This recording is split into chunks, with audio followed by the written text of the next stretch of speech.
sempre. Amém, amados, podemos nos sentar para ouvir a palavra do Senhor.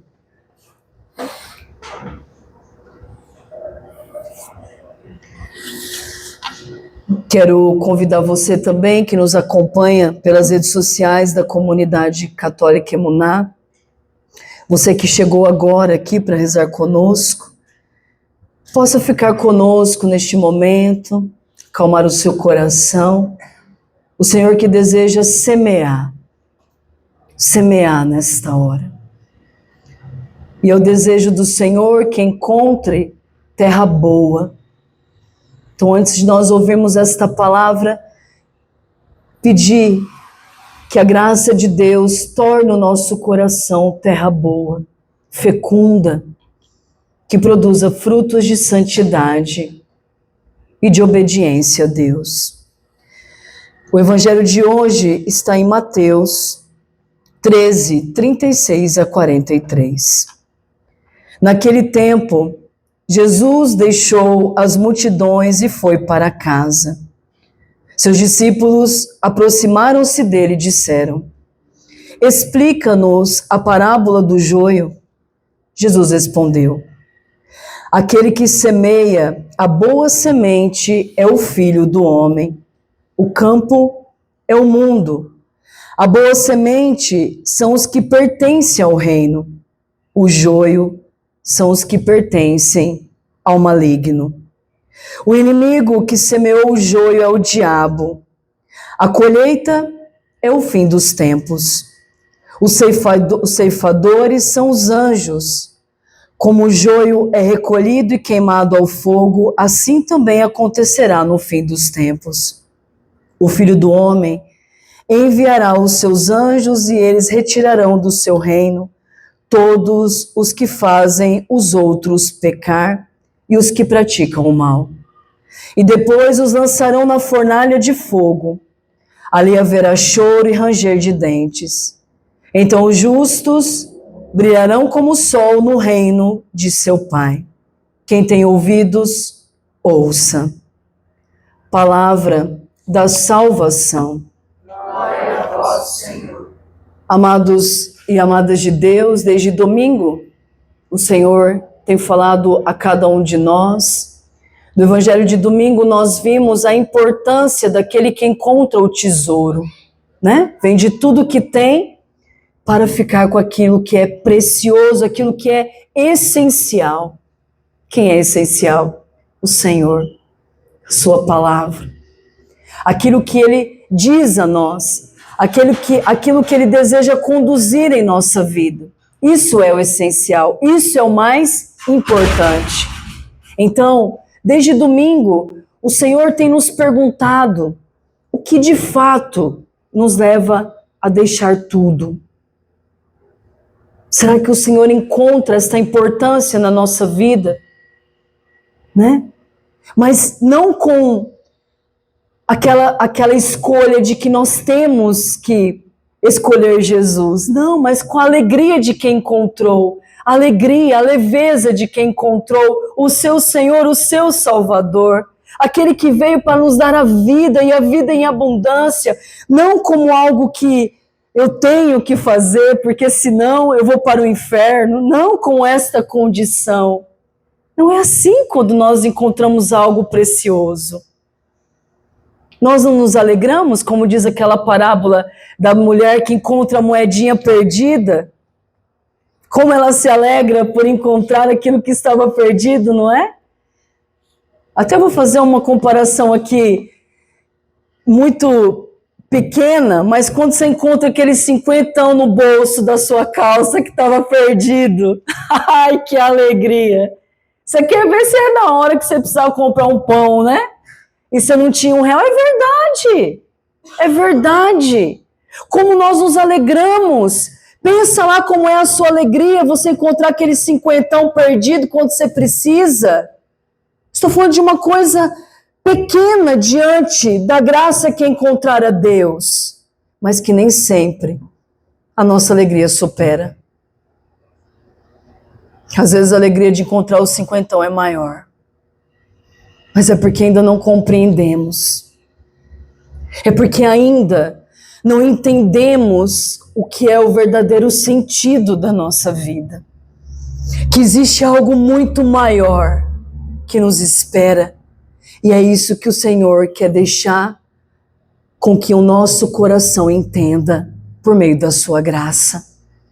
Que tudo isso daqui é muito pequeno diante daquilo que o Senhor reservou para nós. Então, quando nós compreendemos, quando nós nos deixamos ser conduzidos por esta graça que nos leva a compreender a tamanha graça que é encontrar este tesouro, então caminhamos neste mundo não da mesma maneira. Caminhamos neste mundo cada dia mais com o desejo de estar perto dele e de ser conduzido por ele. No Evangelho de segunda-feira, ontem, nós vimos que esse reino de Deus ele vai acontecendo como um fermento na massa. E que muitas vezes isso confunde a nossa caminhada e até nos desanima. Porque muitas vezes nós queremos um Deus que vem num terremoto, um Deus que vem de maneira forte, presente, para que a gente fale, né? Olha, esse é o Deus que eu sirvo, esse é o Deus que eu entreguei a minha vida. Então Jesus vai nos ensinar que o reino de Deus, ele é silencioso. Ele acontece como um fermento no pão. Ele some no pão. Mas é aquele fermento que faz o pão ficar bonito. Que faz o pão ficar viçoso. Assim é o reino de Deus na nossa vida. Às vezes os nossos esforços, a gente pensa que não está fazendo muita coisa, mas aquela sua fidelidade de cada dia, aquela oração sincera de cada dia, que você pensa que não vai te levar a nada, é o que está formando você. Um homem de Deus, uma mulher de Deus. É assim que o reino de Deus acontece. Cada gesto, cada atitude feita por amor a Ele. Ainda que não tenhamos aplausos, ainda que não tenhamos compreendimento daquilo que nós fazemos por amor a Deus, mas sabemos a quem servimos. E não há nada que façamos a qual os seus olhos não tenha visto. É assim no reino de Deus. E como é difícil viver esse reino no mundo, onde tudo precisa aparecer, onde tudo precisa estar em evidência. Como é difícil viver este reino silencioso, que cresce na fidelidade de uma oração silenciosa. Como é difícil servir um Deus, que quando você entra numa capela, ele está silencioso. E é só pela fé que permanecemos ali. E é só pela intimidade e pela fidelidade a Ele que nós conseguimos ouvir a voz silenciosa dEle a falar em nosso coração. Não é fácil. Não é fácil no mundo de imediatismo. Não é fácil no mundo onde nós queremos respostas imediatas. E é por isso que muitos se perdem. Hoje no Evangelho, Jesus volta para casa, o que significa intimidade. Então Jesus está ali de maneira íntima com os seus. E ali então ele tem a oportunidade de explicar a parábola do joio. Não foi isso que nós vimos no Evangelho de quinta-feira passada? Que muitos ouvem e não compreendem, mas a voz eu dei a entender aquilo que está sendo dito. Porque há intimidade ao lado de dentro do coração de Deus. E a esses o Senhor nos ensina, nos leva a compreender. Então, Jesus explica essa parábola do joio. E ele diz que aquele que semeia a boa semente é o Filho do Homem. Então nós estamos aqui falando de Deus. Então vocês estão vendo quem? A Fran, né? Mas quem está falando através da Fran é o próprio Deus, por meio da sua palavra. Porque é a palavra dele. Nós somos o quê? Anunciadores da sua palavra. Então quem semeia? O próprio Deus, através de você pai, através de você mãe, através de você vovó. Quem está semeando? O próprio Deus, através de cada um de nós, chamados a ser os seus seguidores, os seus anunciadores. Então, quem está semeando agora, você que nos escuta, é o próprio Senhor. É Ele que deseja lançar a sua palavra e encontrar lugar em nosso coração. Então, quem semeia é o Filho do Homem. O campo é o mundo. Ou seja, o campo são todos os lugares. Ide por todo o mundo e anunciai o evangelho a toda criatura. O campo é o mundo. Seu trabalho, a igreja, a sua família, seus amigos. Este é o campo que o Senhor nos chama a semear. O joio são os que pertencem ao maligno. O inimigo que semeou o joio é o diabo. Então vamos deixar uma coisa bem clara aqui. O demônio existe sim ou não? Sim. Porque hoje nós estamos numa época, né? Que até o demônio nem existe mais, né? E tem um monte de gente indo nessa onda aí, né? Então, o que a palavra de Deus está dizendo? Que quem lança o joio é o diabo. Ou seja, ele existe. E ele veio para roubar, matar e destruir. Foi para isso que ele veio. Porque não há mais lugar na presença de Deus para ele. Então, agora ele quer tomar as almas para que possam estar com ele.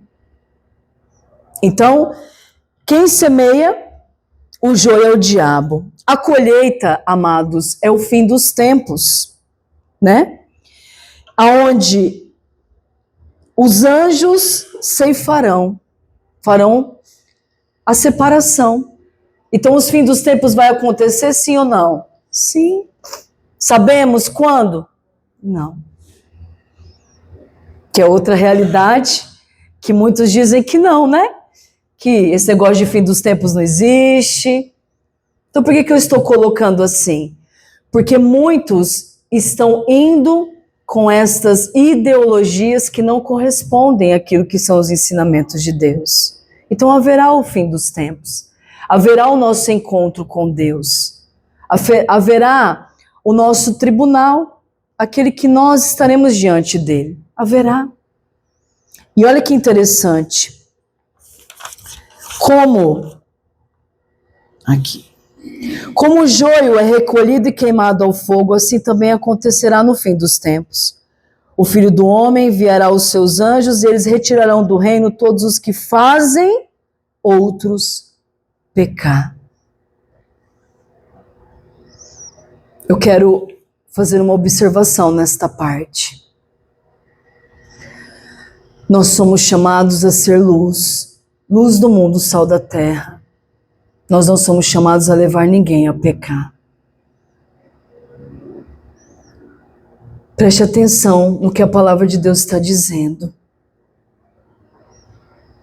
Se você leva alguém a pecar, cuidado.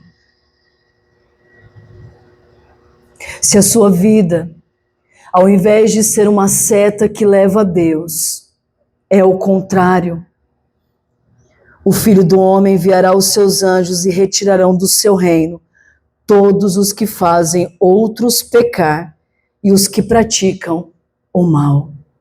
Mas deixa eu dizer, este reino não vai ser aqui. Entende?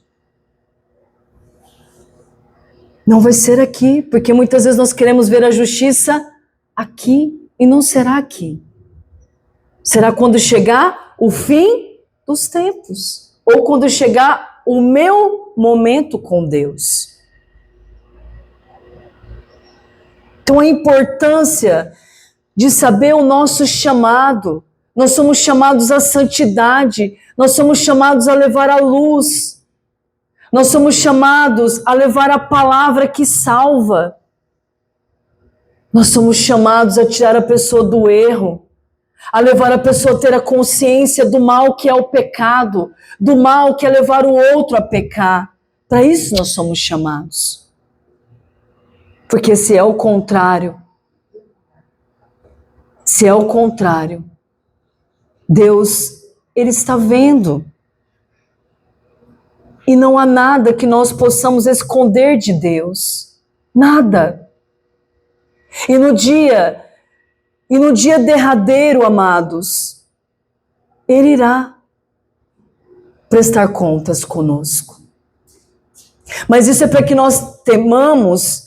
Isso é para que a gente tenha medo? Não, isso é para que a gente se conscientize. Se conscientize da vida que nós estamos levando. Porque enquanto a vida, a misericórdia de Deus nos acolhe.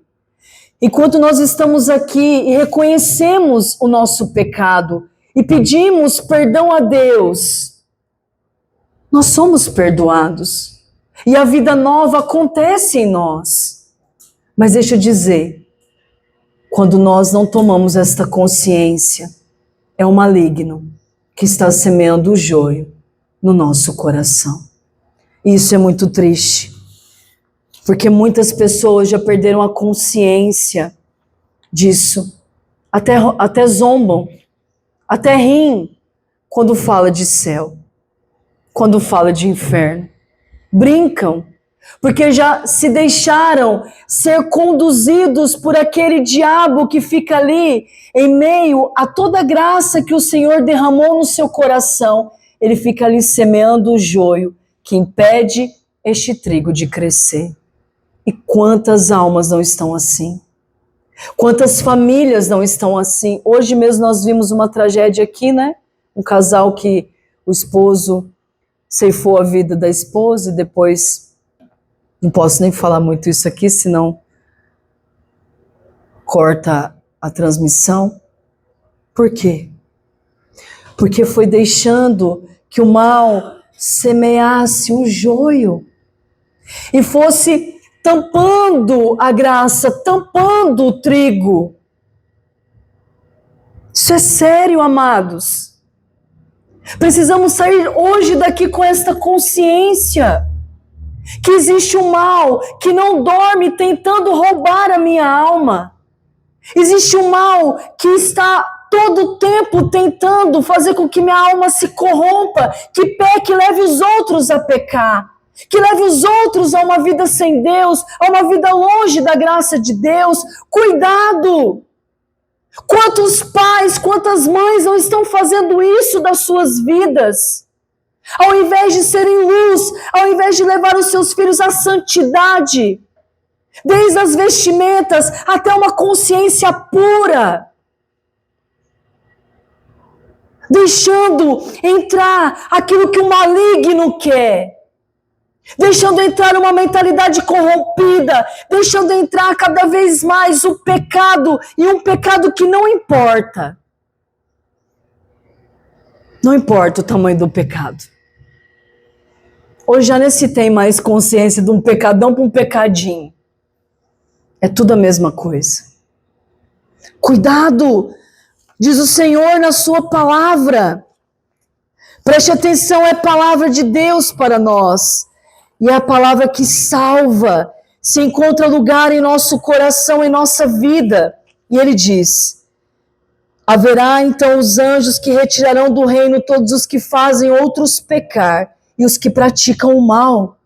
E depois os lançarão na fornalha de fogo. Isso é o inferno. O inferno que para muitos hoje não existe. Quantos não estão indo para lá?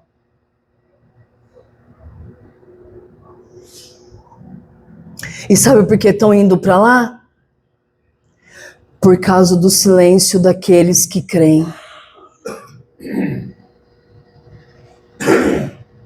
Porque eu não vou falar, né?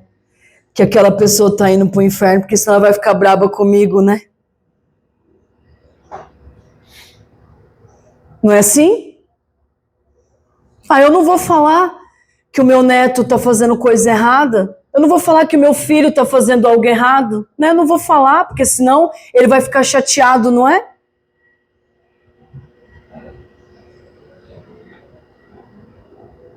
Covardes nós somos. Covardes. Sabe por quê? Porque ninguém pregou com tanto amor que Jesus. E o que aconteceu com ele? Porque ninguém quer ouvir a verdade. E é por isso que tantos santos pagaram com a sua vida. E nós queremos um cristianismo, sabe do quê? De gente que nos aplaude. Nós queremos comunidades cheias, mas cheias de gente que ocupam lugares não de conversão, de hipocrisia, de um evangelho que não muda, de uma palavra que não transforma a minha vida, que eu continuo levando os outros a pecar e não me importando se a minha família está indo para o inferno, desde que não tenha nenhuma situação por causa do evangelho. É este o cristianismo que nós temos nestes tempos. É este. Infelizmente, com muita dor no nosso coração. E aqueles que estão anunciando a verdade do evangelho estão sendo perseguidos. Aqueles que não agradam o ego do povo que ocupa os bancos da igreja estão sendo perseguidos, não são levados para pregar, não são levados para anunciar, porque não falam a verdade que leva você à transformação e ganhar a vida eterna. Essa é a verdade. Essa é a verdade. Qual é a missão da igreja? Qual é a missão da igreja? E para que nós estamos aqui, Emuná? Para agradar? Para ser aplaudido? Não. Se uma alma for para o céu por esta evangelização, já valeu a pena toda a nossa vida aqui. Uma alma. Uma alma. Entende? Porque nós sentamos com o demônio e conversamos com ele. E temos medo. No mundo tereis aflições, coragem. Eu venci o mundo. Mas se é este mundo que você quer ter conformidade e regalia, desculpa dizer, não siga Deus. Se é aqui que você quer ter regalias, se você quer servir a Deus para ter a sua recompensa aqui, não este Cristo. Não este Cristo. Jesus nunca mentiu para nós. Nunca mentiu para o seu povo. Quando vos persegues, não persegue a vós. Antes perseguiram a mim. Mas aí a cruz começa a pesar, as situações por causa do evangelho, as dores, a humilhação, o descaso. O que nós fazemos? Entramos em crise. Acho que não é bem por aí não, né? Acho que não é esse meu chamado, não. Acho que não é isso que o Senhor me chamou para viver, não. Porque realmente não é fácil viver a verdade no mundo de mentira. O preço é alto a se pagar. Mas eu garanto que valerá a pena, não aqui, na eternidade. E se nós não acreditamos nisso, amados, peçamos a graça de Deus de entender que Ele nos enviará remeio de lobos, que nós viveremos a mesma realidade do nosso Mestre. Mas que haverá um dia de que esse mal que você olha e que hoje parece avançar diante de você, haverá um dia que esse mundo que você olha, um mal que não para, um mal que avança, um mal que parece não ter fim, haverá um dia, diz a palavra de Deus, que serão separados. E eu vou concluir, que tem coisa boa, tem coisa boa. Então, os justos brilharão como o sol no reino do seu Pai. Os justos brilharão e nunca mais esta luz será apagada. Nunca mais. Nunca mais. Mas não deixe o mal enganar você. Não deixe o mal ir semeando o brilho e apagando o brilho da luz eterna que Deus colocou para que você pudesse experimentar. Não deixe o mal te enganar, como enganou Adão e Eva, não foi? Não dialogue com o mal, não dialogue com este mundo, não dê ouvidos à serpente, ouça, termina o Evangelho. Quem tem ouvidos, ouça. Porque esta é a palavra da verdade. É esta que não passará jamais. Entende? E é aqui que nós temos que colocar o nosso coração e os nossos ouvidos. É aqui que nós precisamos descansar a nossa alma diante de um mundo que tenta todos os dias dizer para você: é perca de tempo. Que bobagem, né? Não é isso? Que bobagem esse grupo de oração, esse encontro, para que isso? Continua com isso não. Não vai levar isso a lugar nenhum. Todo o tempo, ele está ali semeando o joio sobre a plantação perfeita que ele já colocou em nossos corações. E o que você está fazendo para impedir que isso não cresça? O que nós estamos fazendo para impedir que este maligno que fica tentando jogar esse joio na nossa vida? É preciso ceifá-lo. Como? Vida sacramental. A igreja não mudou, viu, gente? Continua sendo a mesma, 2000 anos. Vida sacramental. Errou? Confesse-se. Primeiro se arrependa, né? Tem um monte de gente que vai confessar e não tem arrependimento nenhum. Não é válido, viu? Só para te avisar. Primeiro, tem que estar ali diante do Senhor, pedir: Senhor, me dê a graça de me arrepender do mal que eu fiz. E hoje o Evangelho nos faz uma observação. Você já levou alguém ao pecar?